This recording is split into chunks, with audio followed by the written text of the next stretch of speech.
加纳总统马哈马接受高端访谈专访。他表示，习近平主席提出的全球治理倡议彰显了公平与正义。I am supportive and very excited about the initiatives that President Xi is outlining. 他说，加纳与中国相互吸引。If you have somebody who supports you like that, naturally, they are a friend, and you gravitate closer together. 他称中国是非洲的真朋友。Because of China's solidarity with the global South, it understands the needs of the developing world, and China has stepped forward to be able to assist. 高端访谈，敬请收看。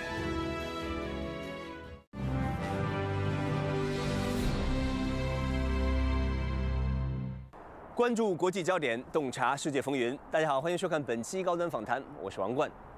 今年是中国与加纳建交65周年。最近，加纳总统马哈马时隔多年再次访华，从经贸合作到人文交流，从共建“一带一路”合作到可持续发展，他如何诠释中加关系的未来图景？聆听了习近平主席谈全球治理倡议，他有何感想？直面殖民伤痕，走向非洲的第二次觉醒。加纳希望如何学习中国经验，探索全球南方国家的现代化新路径？让我们期待对话中寻找答案。在中国和加纳建交65周年之际，2025年10月11日，马哈马带领由加纳外交部长、贸工部长等政府官员与加纳企业家组成的代表团展开访华之旅。2025年10月14日上午，国家主席习近平在北京人民大会堂会见马哈马。习近平指出，中方坚定支持加纳走符合自身国情的现代化道路，愿同加方推动各领域合作提质升级，为共筑新时代全天候中非命运共同体作出更大贡献。马哈马此访除了参加在北京举行的全球妇女峰会，还召开总统投资论坛，为中国市场介绍可可、坚果、咖啡产品、手工艺品等各类富有加纳特色的产品。10月15日，他还参观了福州3820战略工程实施30周年成就展，感受习近平主席在福州工作期间谋划实施的3820战略工程。President Mahama, welcome back to China. This year, Mr. President, marks the 65th anniversary of the diplomatic relations between China and Ghana. As president, as former vice president, how would you reflect on this very important relationship that you have been helping to build upon this very anniversary? And where do you want to take it for the next phases? I think it's an important milestone. Ghana was one of the first countries to establish diplomatic relations with China after we gained independence in 1957, and a very friendly relation developed between our first president, Dr. Kwame Nkrumah, and Chairman Mao, and also with Prime Minister Chu Enlai. They developed a personal friendship, and so it drew the two countries together. And so that relationship is one that we cherish, and 65 years in that relationship is an important milestone.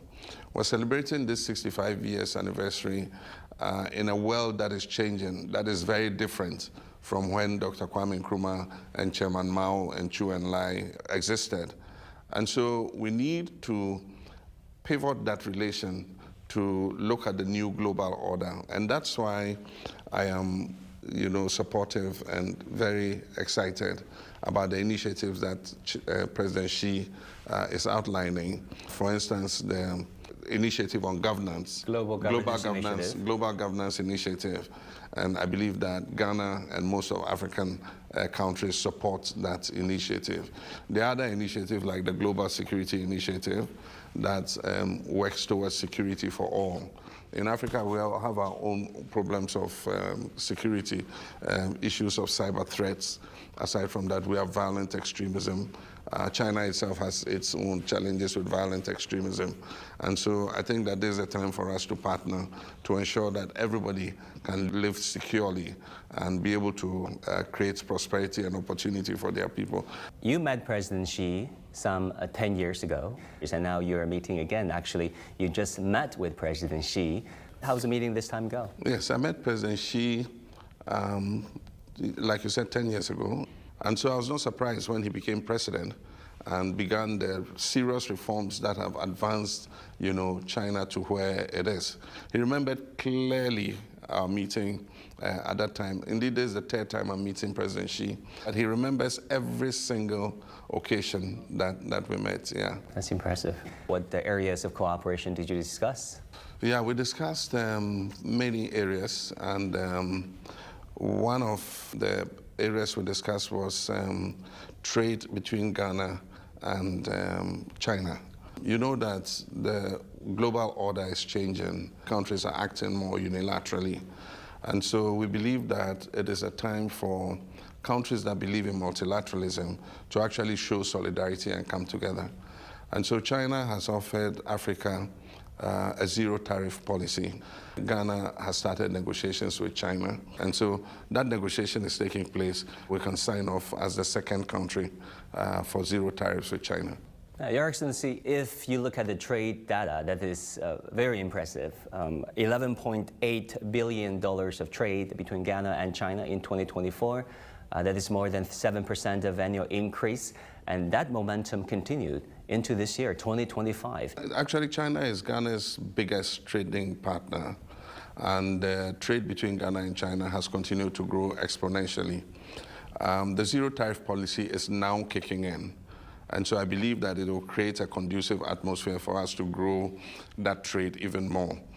We're looking on the Ghanaian side for Chinese industries to come and help us add value to the products that we have so that we can export back into the Chinese market. Apart from that, there's the important issue of harmonization of standards. China has about 40 standards, and so we need to harmonize our standards with the Chinese standards so that it makes it easier for us to export into the Chinese market. So those are the areas we're ironing out, and I think that we can reach understanding as long as the relationship between us is what it is.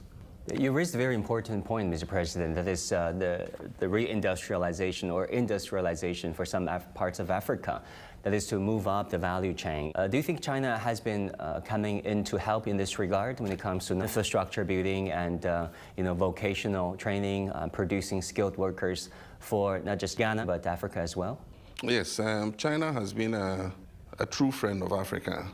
And I believe that under the Belt and Road Initiative and under FOCAC, major infrastructural projects that are transformative have occurred in many African countries. I can speak for Ghana. We discovered huge quantities of gas offshore, and we decided that we wanted to use that gas for power. But you need to process that gas before you can generate power in a thermal plant. And so China invested almost $1 billion to set up our first gas processing plant at a place called Etuabo in Ghana. Up till today, it produces the bigger parts of gas to fire our power production in Ghana. And so that is a symbol of the cooperation between China and Ghana. We have our second largest hydroelectric power dam at a place called Bui. Yeah, that also was a power plant that was built by China. Everywhere you look, you can find the footprints of China.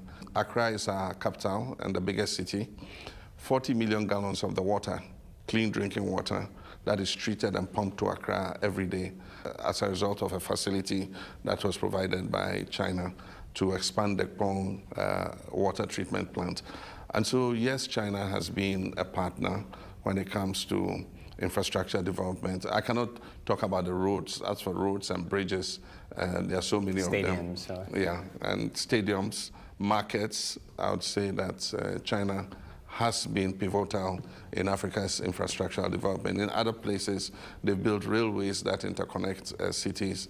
In Ghana, they finance rural electrification projects, and that is why today Ghana can boast of about almost 90% electricity access in our country, one of the highest in Africa. What about vocational training and cultural exchanges programs, Mr. President? We know that some vocational schools and Chinese medicine institutions from Tianjin are partnering with Ghanaian institutions as well as the Confucius Institute. You do not have just one, but three Confucius institutes in your country? We have three of them remarkable. In the three public universities, one in Accra, one in Kumasi, and one in Cape Coast. I think that it cements the exchange between Ghana and China. Many Ghanaians are beginning to speak Chinese. I know quite a few here in Beijing. Yeah. They come back, with the skills that they acquired in China. And there's a good colony of Chinese speakers. And so it's interesting, when Chinese companies come and establish industries, sometimes they don't need to bring Chinese people to Ghana. They find a pool of Ghanaians who are qualified and can speak Chinese. And so it makes it very easy for them to employ them and be able to carry out their work. China also funded our University of Health and Allied Sciences. And so the campus that the University of Health and Allied Sciences, that's training a lot of doctors, paramedics, and other specialists, was funded by China. And that is one of our public universities that has a good reputation, is performing very well, and that was based on friendship.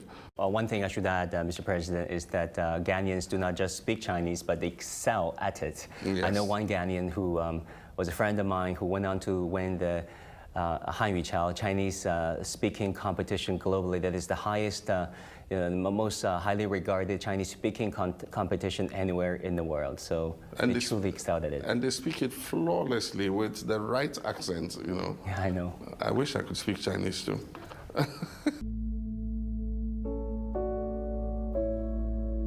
2025年10月，全球妇女峰会在北京举行，110多个国家的来宾共同出席。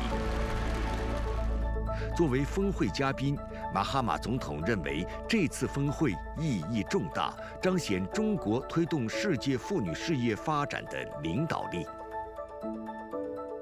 This time you're attending the Global Leaders Meeting on Women as guest of honor. You delivered a major speech talking about the connection of improving the welfare of women from China, from Ghana, and from around the world. How would you assess the advancement made by China in terms of improving the rights of women? Well, it's good to be in Beijing, which is very firmly associated with the 1995 Women's Conference here in this city. 30 years on, I want to commend President Xi for championing the cause of women and calling this Global Leaders Committee on Women to review the progress that has been made in respect of women across the world. President Xi gave the keynote. He mentioned the advances that women have made all across the world, including in China, and also mentioned the gaps that exist in terms of accelerating women's empowerment and equality. I gave a bit of a report card of Ghana. President Xi, of course, had given a report card on China, and women have made quite serious advances here in China. In Ghana, our women have also advanced quite well. Currently, we have gender parity when it comes to enrollment in school. As many girls are going to school as boys. Before, it wasn't the same. Aside from that, women have made advances, held some of the top government positions.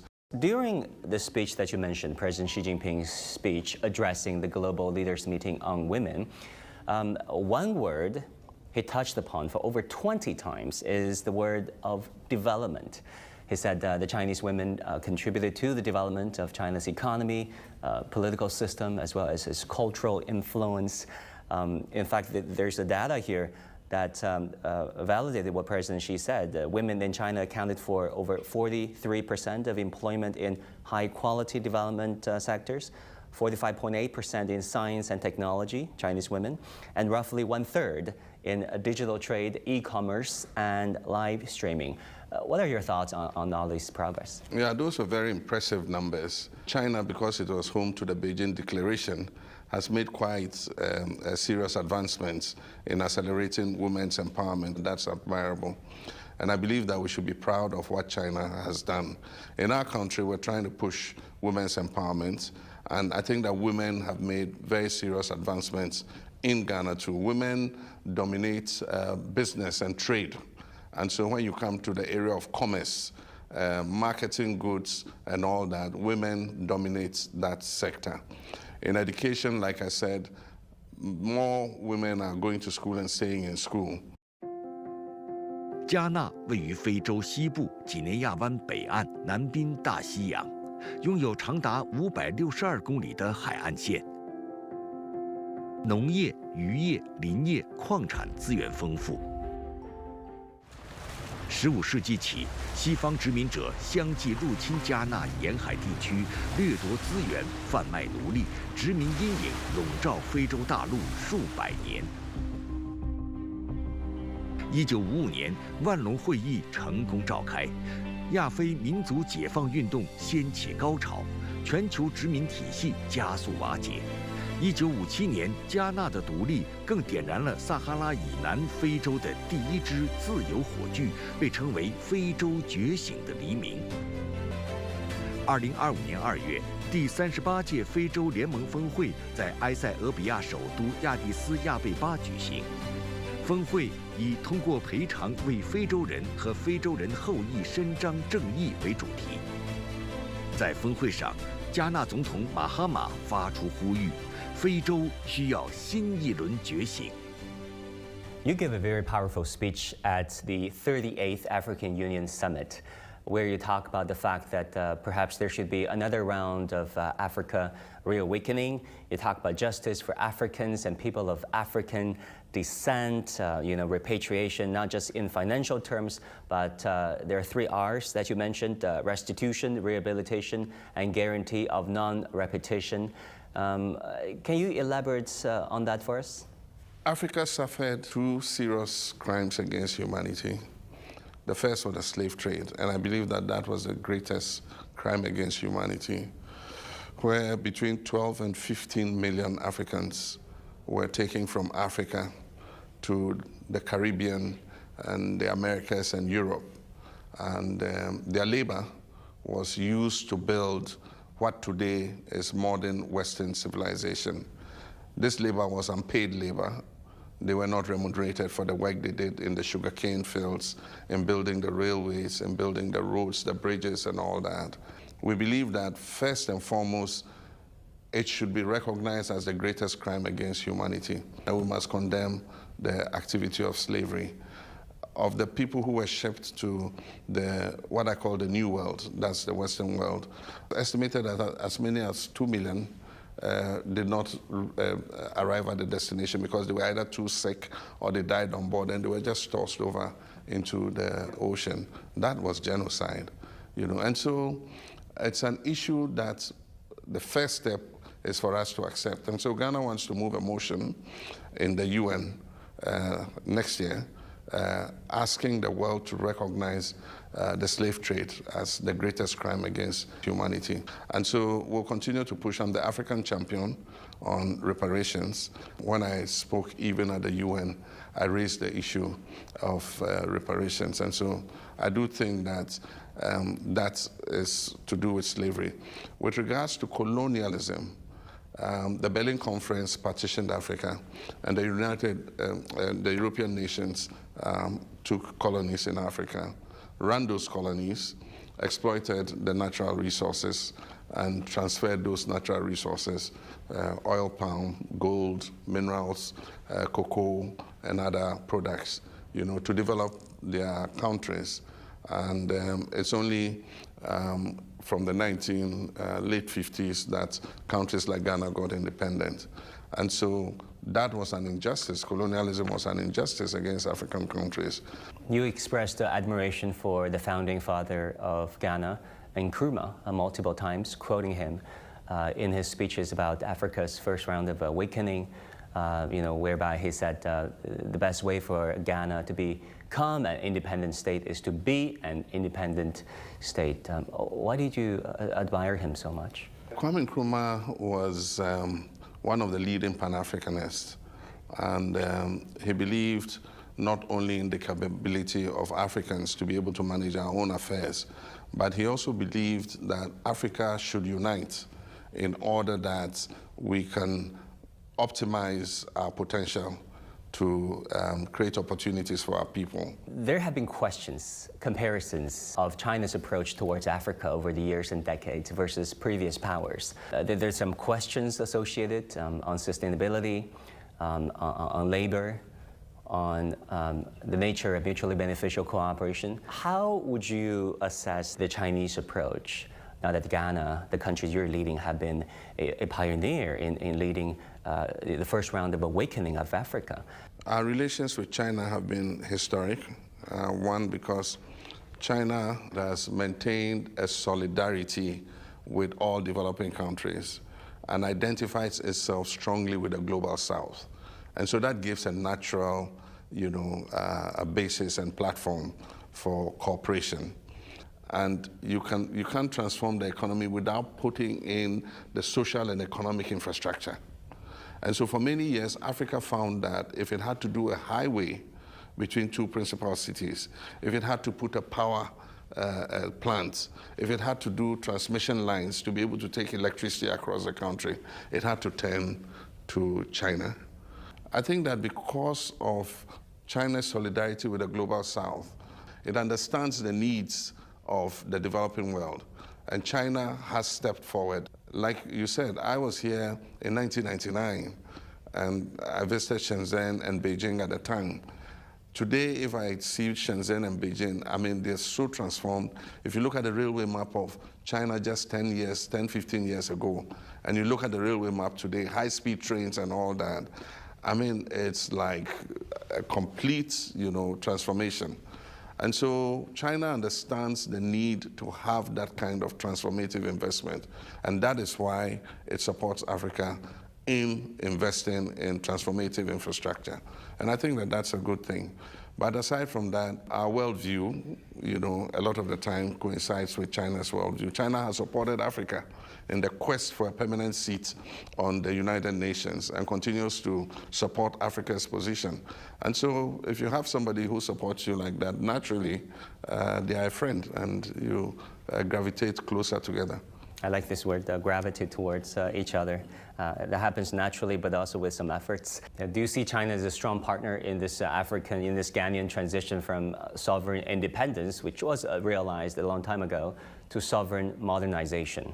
Yeah, China has always solidarized with Africa in that regard.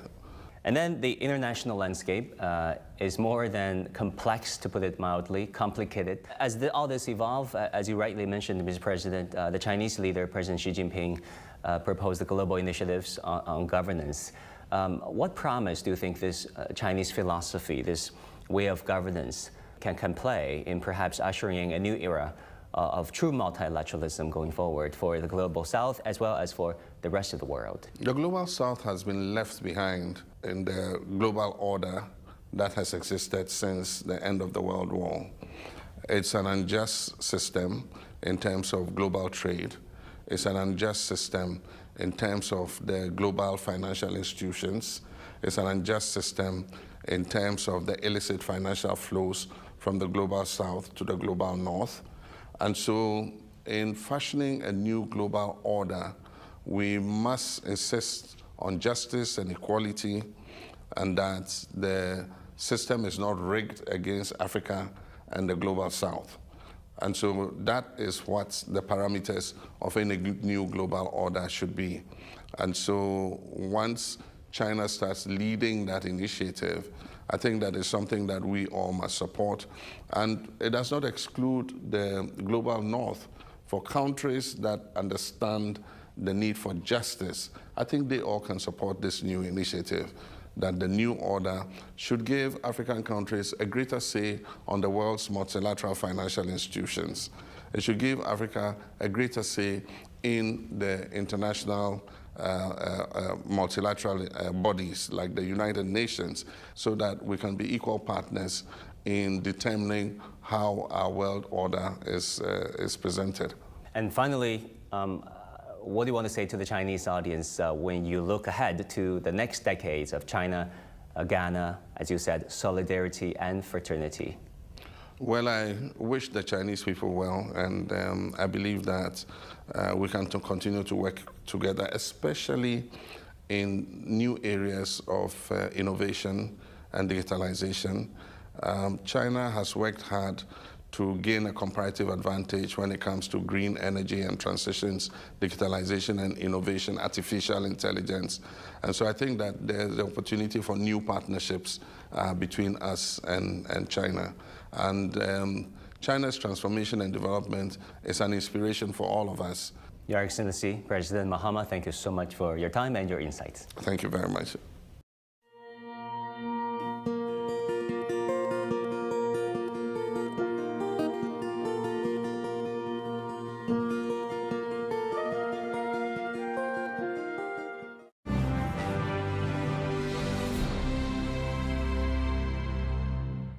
在专访中，马哈马总统表示，习近平主席提出的一系列全球倡议令人振奋。他数次强调，中国始终与非洲站在一起，与全球南方国家站在一起。这不仅为中非合作奠定了坚实基础，更对全球治理体系的公平与正义具有重要意义。马哈马总统还说，加纳十分珍惜与中国的深厚历史情谊，希望未来与中国进一步深化各领域的合作。好，感谢您收看本期高端访谈，我是王冠，我们下期再会。